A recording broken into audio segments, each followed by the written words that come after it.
Well, we're here with one of Sweden's premier bowyers, and he's got a rather special bow to show us. What have you got? Yes, this is the smallest, a copy of the smallest bow from the Mary Rose. Just in case you're new to this, the Mary Rose was Henry VIII's magnificent flagship of his Royal Navy, and for 44 years it struck terror into the foes of England. Until, in 1545, it sank in a freak accident whilst busy annihilating the French fleet in the Solent. It was rediscovered in 1836 and then again in 1971, and in 1982 it was raised from the sea bottom in a huge, difficult and unprecedented engineering effort. The massive operation recovered 26,000 finds, including many personal items, massive cannons, and the famous Mary Rose longbows, the greatest collection of authentic period longbows we have, 172 of them, preserved in the silts of the sea. It's made from a yew tree. And what's kind of special about this is that it's a very soft piece of yew. Right. So even though the dimensions are correct, it's not at all very strong. It's the bows were about 120 and up, and this is just about I think about 80-90 pounds. Or something. All right, and yet the belly of it looks quite stout. Yes, it is. It's very stout, and normally I get the same strength from a bow that is about 26 millimeters deep, and this is 32, so it's and much more narrow as well. So this is very, very elastic yew, very soft. Right. Does that make it a bit more saleable? It is. It's easier for people to actually shoot it. It's a good beginner's bow, and it's a very pretty piece of yew with all the very red. It's usually they come more brown. And so you've done nothing to stain that. That's purely the way it came off the tree, is it? Yes. So you've got heartwood and sapwood. Yes. And perhaps you'd like to tell us why they're so different. Well, the heartwood is filled with tannins and tar-like substances. Right, so preservatives to stop them rotting. Exactly. And the sapwood is basically it grows on the surface of the sapwood. So this is like the first wood that's. It's the young wood. Yeah. Towards the outside of the tree. Exactly. And this sandwich is a good idea to have in a bow because? Well, because it's easy, basically. You cut the tree, you take the bark off, and you're almost there. You can make a yew bow of only heartwood as well, and it will work perfectly. But the sapwood is slightly lighter in weight, so you gain a little bit performance when you have a lightweight part of the bow. Because it throws the arrow and it throws the bow limb at the same time when you shoot it. And if the bow limb is lighter in weight, more energy can go into the arrow. Oh, right. Okay, so, that makes sense. Although what I was expecting you to say was that the heartwood is better at resisting compression. Yeah, it is. And the sapwood are better at resisting tension. Yeah, but that's marginally better at resisting tension. The heartwood is good enough at tension. Right. There are examples of historical heartwood-only bows. But not sapwood only. But perhaps back in the day, it also was the accepted look that a bow was supposed to have, and so that's what everybody wanted. I'm not sure. I think speed of production is the key word here. Oh, right. If you have good yew, there's not much sapwood, and you can produce a bow in a matter of a couple of hours. Like right. From a stave. And you've got horn knocks on the ends of those? And these are slightly smaller than most people make them because I like the lightweight to get more performance out of the bow. And do you think they're necessary on the yew bow?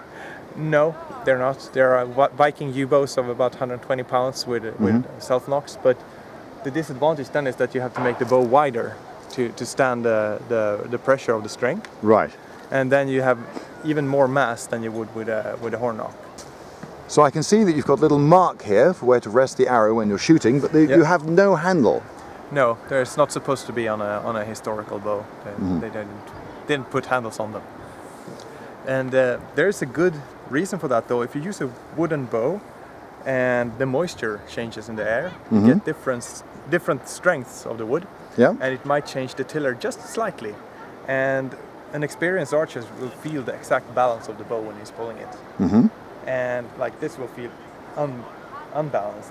But if you're here, this is perfect, and you might get drier or something. You might want to move up just a millimeter or something, just slightly, and get the exact feel. So I prefer no handle actually, because I can get it more exact than with a handle.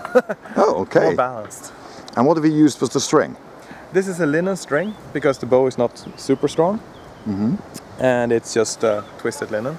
Originally, I think they used hemp, and that's based on the descriptions of round strings that were probably glued, and it's you can get hemp fibers longer than the longbow string, and then the loop like this was probably the same, twisted loop, and then they went into probably into a glued string. No strings remains, but there's one guy who has been able to make the strings thin enough for an arrow, for a Mary Rose arrow, and strong enough for a war bow, and that's from single hemp fibers that are long and strong enough.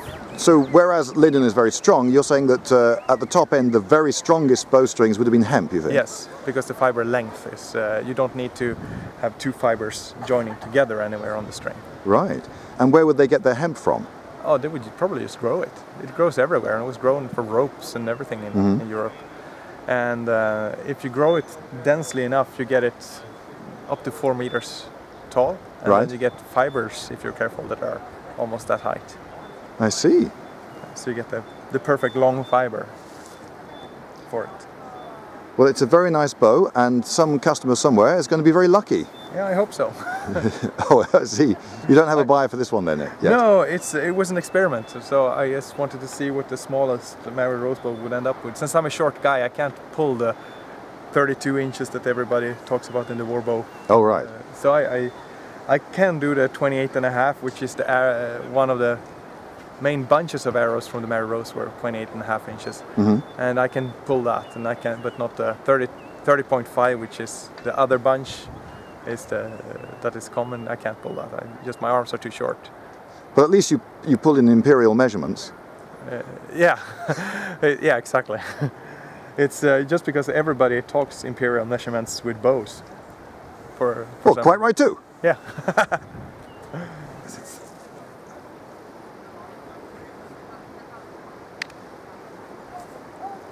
So what sort of bow do we have here? This is a Cherokee longbow, or North American longbow. It's a square cross section. It's made from Osage orange. All right. And it's the surface is treated with bear fat. Bear fat? Yes. You just happened to find some, did you? Yes. Oh, that's handy. Yeah. All over Sweden we can find bear fat. No, I have a friend who went to the bear fat festival. Sorry, the Bear Fat Festival? Yes, there's a bear fat festival. Wow, that's specialist. Yes. It's a killer on boots as well, to just rub the leather. Oh, okay. Anyway, this is my hunting bow. It's 64, 65 at my draw length of 26. Right. Which I find still comfortable to shoot. And it has the advantage of the flat belly is that you get more compressional strength. So what's the advantage of the D section on the classic longbow? Oh, it's survival. It's the bow survival. It's a bow is usually stronger. Wood is stronger in tension than in compression, but it will always fail in tension. Even because but if you have the deep D section, it won't break on you. There we go. So you say you've been hunting with this, Yes. but I thought that hunting was illegal with bows in Sweden. It is. It's up for trial in the Swedish Natural Conservancy Agency, but they haven't decided on it yet. But I've hunted abroad. All right. With it. So this one I've used only in Canada, but I had a similar one, slightly smaller, in New Zealand before. Right. So that's I've shot turkey, wild boar, mountain goats, a ferret, which is a very tricky shot. Well, yes. Do you find that more satisfying, to, the tricky shot? Because people normally show off the biggest thing that they've shot. No, the ferret was pretty much the coolest thing, because there was a guy with a compound hunting at the same time, and he wasted 11 arrows on the ferret, and he didn't kill it. And I went out and I shot the first arrow, and I had a ferret all the way from head to tail. Oh, you skewered it lengthways? Yes. It came out of it was under a barrel, and it just popped the head out, and I just shot it really quick. It went all the way in. Wow. And that didn't damage the fur much either, I imagine. No. The perfect shot. Yes. And I've shot roughneck grouse in Canada with this one. And I got close to white-tailed deer and black bear, a female with cubs really close. Like, Eek. yeah, it was 3.5 meters or something like that. Wasn't that terrifying? A little bit. You could feel the heart rates going up and so on. But Okay. I had my bear spray, pepper spray. Oh, well then you're completely safe. Yes, actually, I'm more safe statistically with a bear spray than with a gun. Right. Because of the gun, you usually wound the bear. Especially they can keep running if you shoot it for Right. at least 10-15 seconds. But the bear spray is so annoying that they run the other way. Oh, okay. So okay. it's actually safer with a spray. So you can bring down a wild boar with a 60-pound bow. Yes, no problem. It went through the rib on the side and through the shield. There's a cartridge shield. Right. And through the rib on the other side and through the shield. But I had a little bit of feather sticking out here. That's it. So it Right. died in about 10 seconds. So it was just as fast as with a modern rifle. Right. So if you were to select a bow for hunting, you would want nothing stronger than 60. You would actually consider that to be somewhere around the ideal, would you? Yes, depending on, for small game, 30-40. Right. So all these massive bows that we hear about, the 120-pound war bows that supposedly used at Agincourt, they really are for penetrating armour. Yes. And and that's really the only reason that they're so high poundage. Yes, this will go out the other end of a moose and you don't need anything more. Right. So as long as it doesn't have armor, you're okay. Probably with less than 60. Okay, so it'd be quite embarrassing and concerning if you met an armoured bear. Yes.